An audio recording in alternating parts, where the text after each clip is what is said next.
गायक संगीतज्ञ भाई रामनिवास, भाई वीरेंद्र, भाई संत स्वामी, भाई नवीन, माताओं, बहनों, भाइयों, बुजुर्गों, युवा साथियों, प्यारे बच्चों, प्रभुवाला उकलाना मंडी के सभी भक्तजनों, सुनसा जी, सत्संग की इस मीठी सी बैठक में, प्यारी सी बैठक में आप सभी का हार्दिक स्वागत है। सभी को मेरा बहुत बहुत प्रणाम। एक बार बोलेंगे प्रणाम जी, फिर से बोले प्रणाम जी। बड़ा अच्छा लग रहा है। आज कुछ समय पहले भाई राजेंद्र ने अपने निवास स्थान पर सत्संग करवाया था, लेकिन वह रात्रि का सत्संग था, बहुत सी बहनें नहीं आ पाई थी। आज अचानक हफ्ते भर पहले भाई प्रेम का फोन गया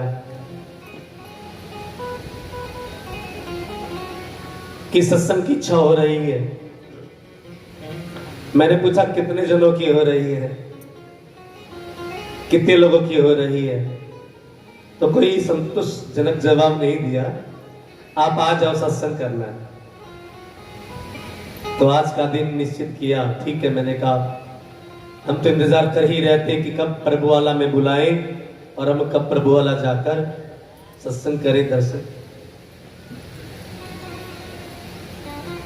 प्रेम बोला कभी मुझे अकेले को फंसा दो, पूरे गांव का सहयोग है, सभी गांव का सहयोग है, लेकिन एक प्रेरणा देने वाला होता है ना। मुझे पता गांव वाले सब चाहते कि सत्संग हो, सत्संग हो, लेकिन कोई आगे नहीं आना चाहता। आगे आएंगे, खर्चा लगेगा, कहां से लाएंगे, वो करेंगे। लेकिन प्रेम का डर भी ठीक है। मेरा अकेला कहीं मुझे फंसा दो, पूरे गांव का है तो ध्यान देना, पूरे गांव का मतलब समझ गए ना। हाँ, बस इशारे में समझ आया करो। सब बातें ना डायरेक्ट नहीं बोली जाती है, कुछ कुछ बातें इशारों में समझ आना चाहिए। तो बड़ा अच्छा लग रहा है, बहुत प्यारा सत्संग की बैठक में संतों के दर्शन भी कर रहे हैं। एक बात पूछूं मैं आपसे, सत्संग करते हुए कितने समय बीत गया, पूजा पाठ कर रहे हैं हम, नाम जाप कर रहे हैं, मंदिरों में जा रहे हैं, धार्मिक आयोजन कर रहे हैं, किसके लिए? कि जीवन में आनंद मिल जाए। आनंद मिल रहा है, लेकिन वह आनंद मिल नहीं रहा है, वह शांति नहीं मिल रही। सबसे बड़ी बात यहीं पर आ जाती, क्यों? इतना कुछ करने के बाद भी आनंद नहीं मिल रहा है, क्यों? वह सुख नहीं मिल रहा है। भजन में गाते तो मिलता है सच्चा सुख केवल भगवान तुम्हारे चरणों में। हम तो हर रोज चरणों में रहते हैं, सत्संग भी करते हैं, पूजा पाठ भी करते हैं, घर में देवी देवताओं की, गुरुजनों की मूर्तियां भी लगा रखी है, फोटो लगा रखी है, आस्था भी है, लेकिन शांति क्यों नहीं है? वह आनंद क्यों नहीं है? कोई कहे कि नहीं है, अवश्य है, लेकिन उसको ढूंढ कहां रहे हैं? वह आनंद है तो सही, वह शांति है तो सही, वह जीवन में निश्चितता है तो सही, लेकिन है कहां? जहां है वहां हम ढूंढ नहीं रहे। जहां पर वह आनंद है ना, ध्यान देना, आनंद है, शांति है, सुख है, लेकिन हमारे जो ढूंढने की जगह है ना, वो सही नहीं। एक रानी का हार खो गया, बड़ा प्यारा हार था, वो बड़ा कीमती था। रानी ने खाना पीना बंद कर दिया। राजा ने कहा क्या हुआ?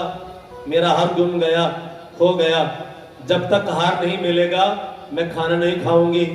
राजा को चिंता हो गई। राजा ने कहा और बनवा देंगे? कहा ना, मुझे तो वही चाहिए। क्यों? क्योंकि मायके ने दिया, माँ ने दिए। आप दोगे उसकी कीमत नहीं, माँ ने जो दिया है ना, वो हार मेरी माता दिया, मुझे तो वही चाहिए।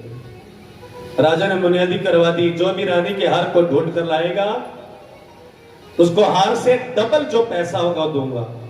ताकि जो चोरी करके ले गए ना वो लालच करके आ जाए, मतलब कहीं रख जाना, बस कोई सजा नहीं मिलेगी। कोई चोर लेकर गया है तो चोर को मैं क्षमा कर दूंगा, उल्टा इनाम दूंगा, लेकिन हार नहीं मिला। और एक दिन राजा के पास सूचना मिली हार मिल गया है, लेकिन वह हाथ में नहीं आ रहा है। कहां का? जंगल में मिल गया, नदी में मिल गया।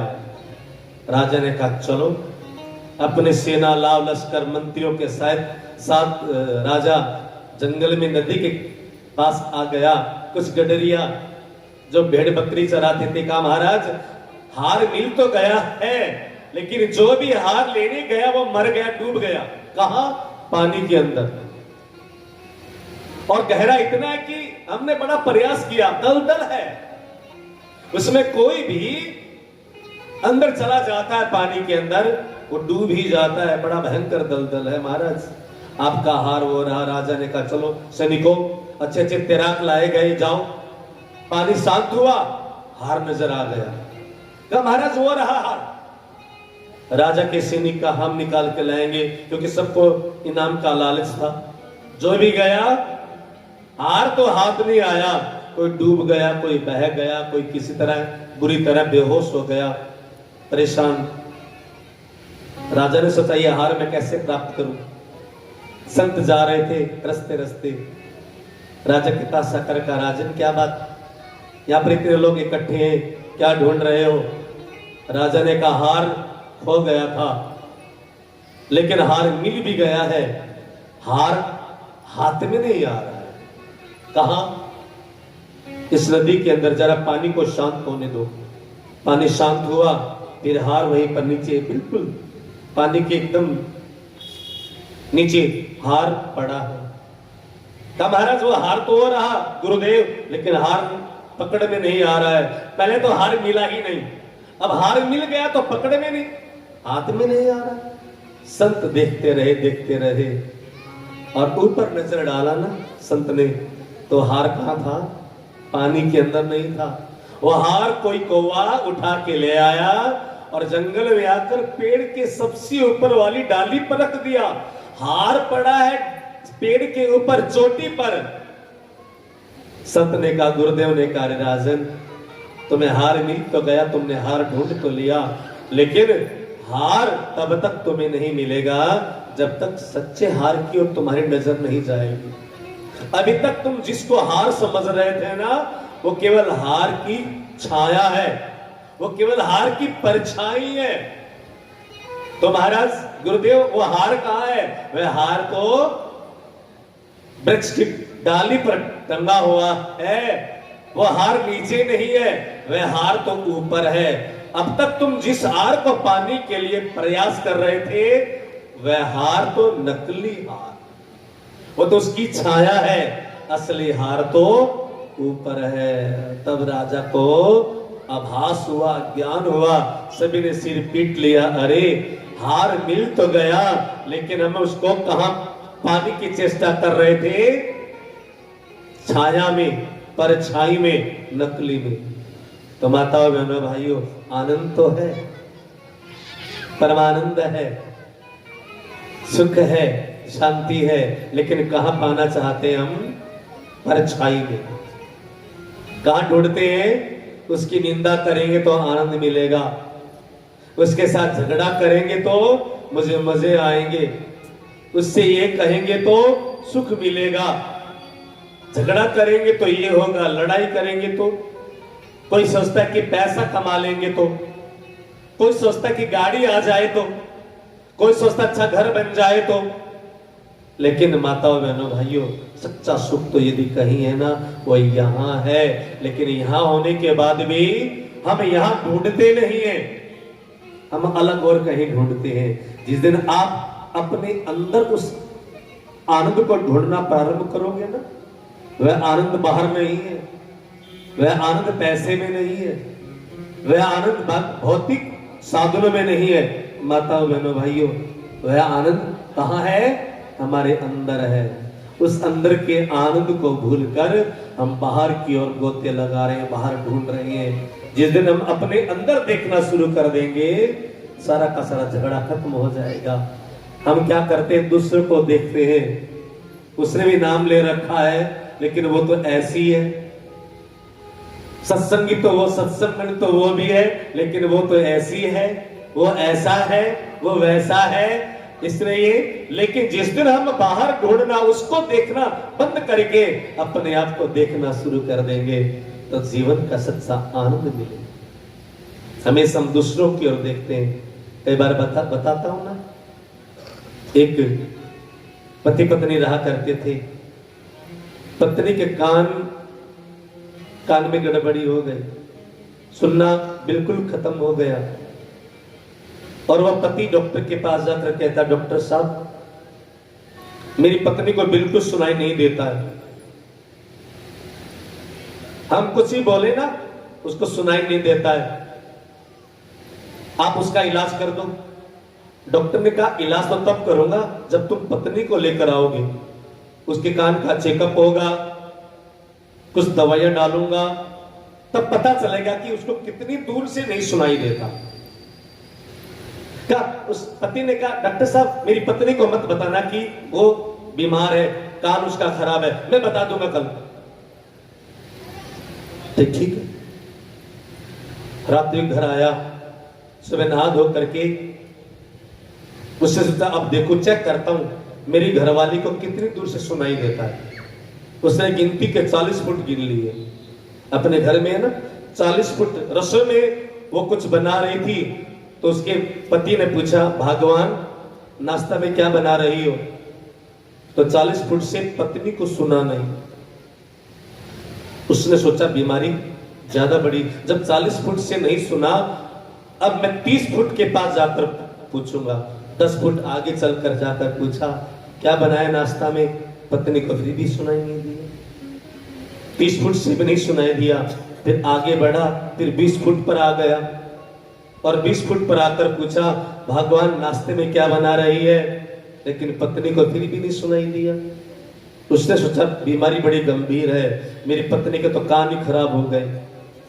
10 फुट की दूरी पर आकर फिर पूछा, शायद यहां से सुनाई दे जाए। अब तो केवल पत्नी और पति में दूरी 10 फुट की है, और 10 फुट के पास में आकर पूछा, भगवान नाश्ते में क्या बनाया है? ये भी नहीं सुनाई दिया पत्नी को। घबरा गया, ओहो बड़ी भयंकर बीमारी है। और बिल्कुल पीछे खड़े होकर नजदीक में आके या पास में उसने मुख लगाकर कहा, मैं पूछ रहा हूं नाश्ते में क्या बना है? तो पत्नी कहती, 4 बार बता चुकी हूं, 4 बार पराठे बना रही है। मैं 4 बार बता चुकी हूं, जब पहली बार पूछा था ना तभी मैं आपको बता चुकी हूं, नाश्ते में पराठे बने हैं। समझ आई बात? देखिए कृष्ण कन्हैया लाल की, यानी कि कान पत्नी के नहीं, कान पति के खराब है। वो कहती मैं 4 बार बता चुकी हूं, आपने जब 40 फुट से कहा था ना तभी मैंने कहा था पराठे बना रही हूं, लेकिन आपको सुना नहीं। फिर आप आगे आए, फिर दोबारा पूछा, फिर भी नहीं सुना। फिर तीसरी बार पूछा, तब भी मैंने जवाब दे दिया था, नहीं सुना। और चौथी बार कहा, पूछा, तब भी मैंने कहा था, लेकिन पतिदेव आपके कान खराब है, मेरे कान नहीं है, आप जाकर इलाज करवाओ। बोलो कृष्ण कन्हैया लाल। यही हाल हमारा है, यही हाल है या नहीं बताइए? कमी कहां ढूंढते हैं हम? कमी किसमें ढूंढते हैं? सामने वाले नहीं, वो अच्छी नहीं, वो खराब है, वो ठीक नहीं है, वो गलत है, उसमें अकल नहीं है ना? लेकिन जिस दिन अपनी ओर उंगली उठ जाएगी ना, हाँ मैं ठीक नहीं हूं, सामने वाला। संत कहते हैं सृष्टि को मत सुधारो। सृष्टि को तो न भगवान राम सुधार पाए, न भगवान कृष्ण सुधार पाए, न ही स्वामी दयानंद सुधार पाए, न ही स्वामी विवेकानंद सुधार पाए, न ही महामती स्वामी प्राणनाथ जी सुधार पाए। सृष्टि को कोई नहीं सुधार सकता। हमें क्या सुधारनी है? अपनी दृष्टि सुधार लो, सृष्टि अपने आप सुधर जाएगी। हम सृष्टि सुधारने में लगे हैं, उसको सुधार दूं, उसको सुधार दूं। अरे भाई पहले खुद तो सुधर जाओ, उसकी अकल ठिकाने लगाएंगे, खुद की अकल तो ठिकाने लगा लो। हम हमेशा दूसरों की ओर देखते रहते हैं। वह आनंद है हमारे अंदर ही है, लेकिन उस आनंद को हम ढूंढते नहीं है। उस सुख को हम, जहां पर सुख है, हम केवल छाया की ओर चक्कर लगा रहे हैं। ये क्या है? ये माया क्या है? भगवान की छाया है। भगवान को नहीं पकड़ रहे हैं, भगवान को नहीं पसंद कर रहे हैं, बस केवल दिखावा अवश्य कर रहे हैं हम कि हाँ हम भगवान के भक्त हैं, हाँ हम गुरु के भक्त हैं, हाँ हम आस्तिक हैं, हाँ हम देवी देवताओं को, परमात्मा को मानते हैं। केवल दिखावा कर रहे हैं। जिस दिन दिखावा खत्म हो जाएगा माता बहनों भाइयों, वह शांति, वह परम आनंद, वह सुख अपने आप अंदर में छलकेगा। वो आनंद का पैमाना अंदर से छलकेगा, अपने आप आएगा। वो कब? जिस दिन हम दूसरों को देखना बंद करके अपने आप को देखना शुरू कर देंगे। और सत्संग की सबसे बड़ी खास, देखो आप घर में पूजा पाठ करते हैं, घंटा घंटा करते, मैंने देखा है। सावन का महीना आ जाएगा, खूब लोग मंदिरों में सुबह से जाना प्रारंभ कर देंगे। शिवलिंग पर दूध चढ़ाएंगे, जल चढ़ाएंगे, बेल पत्थर चढ़ाएंगे, खूब मंदिर में जाएंगे। सावन का महीना खूब पवित्रता का दिन है। अब आ रहा है तो सब लोग खूब कर रहे हैं, लेकिन फिर भी मन में शांति नहीं।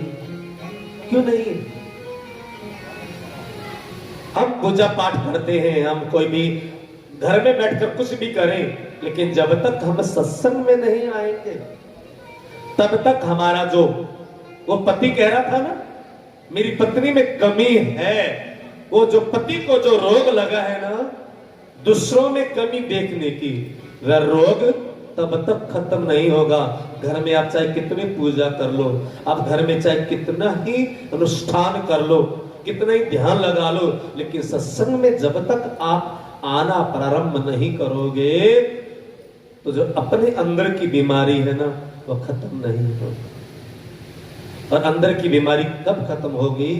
अभी साध्वी सुरभि महाराज बता रही थी, डॉक्टर से दवाई तो ले आए, लेकिन उस दवाई को उपयोग नहीं किया, लिया नहीं, उसका अनुपालन नहीं किया, अनुपालन नहीं किया, उसको खाया नहीं, तो बीमारी खत्म नहीं होगी। इसी तरह जो ज्ञान मिला है, जो नाम मिला है, जो तारतम्य मंत्र मिला है, उसका जाप नहीं करेंगे, उसको बार बार रिपीट नहीं करेंगे, उसको बार बार सुमिरन नहीं करेंगे, तब तक बीमारी ठीक नहीं होगी। और बीमारी को ठीक करना है तो ज्यादा से ज्यादा सुमिरन करें, सत्संग करें, भजन करें, और सबसे बड़ी बात है सेवा करें। सेवा करने से क्या होगा? सेवा करने से अपने अंदर का जो अभिमान है ना वो खत्म होगा। हमारे हिंदू धर्म में कई ऐसी संस्थाएं हैं, कई संप्रदाय ऐसे हैं जो सेवा करते, कई पंथ ऐसे हैं वो जाकर अपने गुरु घर में जाकर सेवा करते हैं, झाड़ू लगाते हैं, बर्तन मांजते हैं, झाड़ू पोछा लगाते हैं, खूब झूठन उठाते हैं। इसलिए उनके गुरु ने आपको शायद डायरेक्ट नहीं बताया है, क्योंकि हम ऐसी जगह जाकर सेवा करते हैं ना तो अहंकार खत्म होगा। और जीवन में अहंकार सबसे ज्यादा खतरनाक है। क्रोध से भी ज्यादा खतरनाक अहंकार है, काम से भी ज्यादा खतरनाक अहंकार है, निंदा चुगली से भी ज्यादा खतरनाक अहंकार है, तेर मेर से भी ज्यादा खतरनाक अहंकार है। और अहंकार कब खत्म होगा? जब हम सेवा करेंगे, जब हम झुकेंगे, जब हम प्रणाम करेंगे, तब हमारा अहंकार खत्म होगा। और परमात्मा से मिलने में सबसे बड़ा बाधक है हमारा अहंकार। तो धीरे धीरे